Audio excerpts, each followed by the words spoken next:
શ્રી વિદ્યાર્થી ભુવન વિસાવદર આજે સ્કૂલમાં જે ભોજન છે તે અરુણાબેન ચંદુભાઈ ભટ્ટી એમની 11મી પુણ્યતિથિ છે.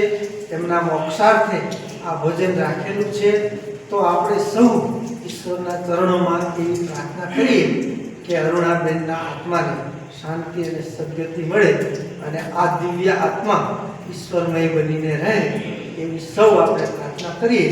તેમજ એમના પરિવાર હર હંમેશ સુખ શાંતિ અને સમૃદ્ધ રહે એવી ઈશ્વરને પ્રાર્થના સાથે આપણે ભોજન લેતા પહેલા સૌ પ્રાર્થનાથી શરૂઆત કરશું. ઓમ